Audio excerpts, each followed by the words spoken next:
Hello everyone, welcome back to my channel. आप सबने channel को सब्सक्राइब किया और चैनल के वीडियोस को भी आप देख रहे हो, उसके लिए बहुत बहुत थैंक यू।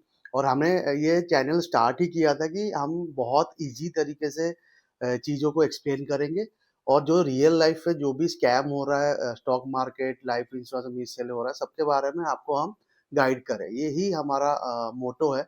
और आगे भी बहुत सारे छोटे छोटे वीडियोस आए आएंगे। आप ये चैनल को शेयर करिए अपने फ्रेंड्स के साथ और जो भी वीडियोस आएंगे आप उसको भी देखिए, तो आपको इन्वेस्टमेंट फ्रॉड के बारे में बहुत कुछ आइडिया आएगा, है ना। तो आज हम बात करेंगे कि अभी जो मार्केट सिनेरियो है ना, इंडियन इकोनॉमी हो गया, ग्लोबल इकोनॉमी हो गया, तो उसके हिसाब से कौन सा फंड आपको चूज करना चाहिए अभी के करंट सिचुएशन के हिसाब से। और आप एंड तक देखिए। एंड में आपको केवाईसी आप जब डॉक्यूमेंट देते हैं ना, तो आप उसमें से एक छोटी सी चीजें क्या कर सकते हो, मैं वहां एंड में बताऊंगा, तो आप एंड तक वीडियो देखिए। तो आज हम बात करेंगे कि अभी जो करंट सिनेरियो आप देख रहे हो, 1 डेढ़ साल से मार्केट बहुत ज्यादा फ्लक्चुएट हो रहा है ना। आप देखो, लास्ट ईयर बहुत सारे फॉरेन इन्वेस्टर इंडिया से बाहर निकल गए थे। हमारा मार्केट ऑलमोस्ट 10-20% डाउन हो गया था और अभी स्टेबल हो रहा है। तो ये मार्केट सिनेरियो में आपको कौन से फंड चूज करना चाहिए और किस पैटर्न में आप इन्वेस्ट कर सकते हो, है ना। तो पहले कि फर्स्ट आप अभी जो सिनेरियो है, एसआईपी अगर आपका चल रहा है तो एसआईपी पैटर्न जो है बेस्ट है। और ये मार्केट सिनेरियो हो या कोई भी मार्केट सिनेरियो हो, एसआईपी में इन्वेस्ट करना, एसआईपी के थ्रू म्यूचुअल फंड में इन्वेस्ट करना सबसे बेस्ट पैटर्न है। आप लॉन्ग टर्म के लिए आपने जो भी गोल सेट किया है, आपके रिटायरमेंट के लिए, आपके जो भी घर खरीदने के लिए, तो सारी चीज़ों के लिए आप कंटिन्यू उसमें एसआईपी में कंटिन्यू इन्वेस्ट करते रहो। और हाँ, और अभी से आपके पास लमसम में इन्वेस्ट कर रहे हो और एसआईपी भी कोई दूसरा आप स्टार्ट करने के लिए सोच रहे हो, तो फर्स्ट प्रेफरेंस तो आप लार्ज कैप म्यूचुअल फंड को। तो आप देखो, लार्ज कैप फंड ऐसे है कि मार्केट अगर डीप भी गया तो वहां पे एक लार्ज कैप कंपनीज हमें बहुत सपोर्ट करती है ना। तो फर्स्ट प्रायोरिटी आप लार्ज कैप में रखो कि जो भी, बट वही है कि आप लार्ज कैप कौन सा फंड चूज कर रहे हो, आपका रिस्क एपेटाइट कैसा है, वो सारी चीजें किसी एडवाइजर से आप बात करके ही आप डिसीजन लो, है ना। और अभी जैसे और एक मल्टी कैप भी आप कर सकते हो, जिसमें large cap, mid cap, small cap सारे कैप का पोर्शन रहता है। और फ्लेक्सी कैप भी चूज कर सकते हो। तो फ्लेक्सी कैप में क्या फायदा है, क्योंकि फंड मैनेजर के पास ये ऑप्शन है कि वो कौन से कैप में कितना पोर्शन इन्वेस्ट कर सकते हैं, क्योंकि फंड मैनेजर को पता है कि मार्केट सिनेरियो कैसा है। उस हिसाब से फिर वो लार्ज कैप में ज्यादा मेजर पोर्शन इन्वेस्ट करेंगे, या तो फिर स्मॉल कैप या मिड कैप में करेंगे। जैसे आपको बताया, फ्लेक्सी कैप भी आप चूज कर सकते हो, क्योंकि वहां पे फंड मैनेजर को ऑप्शन है कि लार्ज कैप में मेजर पोर्शन रखना है कि स्मॉल कैप में रखना है।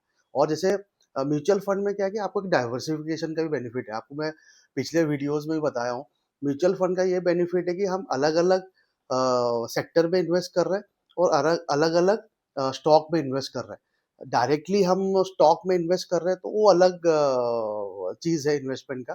पर म्यूचुअल फंड में ये बेनिफिट हो जाता है कि हम जैसे मार्केट अगर बहुत डीप जा रहा है तो हमें वहाँ पे यूनिट्स का भी बेनिफिट मिल जाता है। और ऊपर जितना भी मतलब वहाँ पे म्यूचुअल फंड में आपको एवरेजिंग का बेनिफिट हो जाता है। और जैसे मान लीजिए, आपको एग्जांपल दूंगा, आप अगर लमसम भी इन्वेस्ट करना चाह रहे हो, बट आप सोच रहे हो कि अभी मार्केट स्टेबल नहीं है, हम मैं लमसम में करूं कि नहीं करूं, तो वो सिनेरियो में आप क्या करो कि मान लीजिए आप 10 लाख इन्वेस्ट करना चाह रहे हो ना, मैं एग्जांपल दे रहा हूँ। आप मान लीजिए 1 लाख इन्वेस्ट करना चाह रहे हो, 1 लाख से आप उसको एक लिक्विड फंड में इन्वेस्ट करो और एसटीपी के थ्रू आप धीरे धीरे करके जो भी फंड आप चूज कर रहे हो, मान लीजिए लार्ज कैप फंड हो गया, फ्लेक्सी कैप फंड हो गया, वहां पे धीरे धीरे हर महीने के हिसाब से या हर वीकली के हिसाब से लिक्विड फंड से फंड आप ट्रांसफर करो लार्ज कैप फंड में या तो फ्लेक्सी कैप फंड में। तो मार्केट स्टेबल होने के बाद आपको यूनिट्स भी अच्छा आ जाएगा और यहाँ पे आपका पैसा लिक्विड फंड में भी है तो वहां का बेनिफिट भी मिलेगा।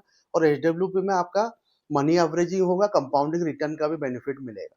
तो ये सारी चीजें अभी ये मार्केट जो सिनेरियो है उसमें थोड़ा सा हम अगर प्रिकॉशन लेके इन्वेस्ट करेंगे तो हमें आगे चल के बेटर रिजल्ट मिलेगा। जैसे आपको बताया कि लार्ज कैप और multi cap, flexi cap kind of fund में आप इन्वेस्ट करो। फिर भी मैं आपको वापस से बोलता हूँ, आप एडवाइज़र से बात करके जो भी फंड है वो चूज़ करना, है ना? डायरेक्टली आप मत जाओ अगर आपको इतना आइडिया नहीं है। और आप देखो ग्लोबल अब इकोनॉमी क्या है, ग्लोबल में देखोगे जो इकोनॉमिक ग्रोथ है 2.6 से 2.8% चल रहा है। तो उस हिसाब से आप देखोगे अपना इकोनॉमी बहुत अच्छा है। अभी आप देखोगे 2027 तक हम प्रेडिक्शन कर रहे हैं कि हम थर्ड लार्जेस्ट इकोनॉमी बन जाएंगे, जर्मनी को हम पीछे छोड़ देंगे, है ना? तो अभी ये मार्केट में आप जितना इन्वेस्टेड रहोगे और लॉन्ग टर्म तक रहोगे तो आप मतलब आप बिलीव नहीं करोगे।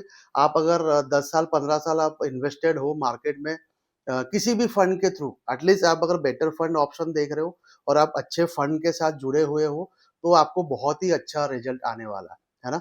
और आप देखो अभी जो अपना सीपीआई है, जो कंज्यूमर प्राइस इंडेक्स है, जो जैसे कि ये आपको मैं सिंपल लैंग्वेज में बताऊँ कि हम जो भी सामान खरीदते हैं, उसका कैपेसिटी कैसा है हम एज़ ए इंडियंस, तो ये हमारा 5 टू 6% है।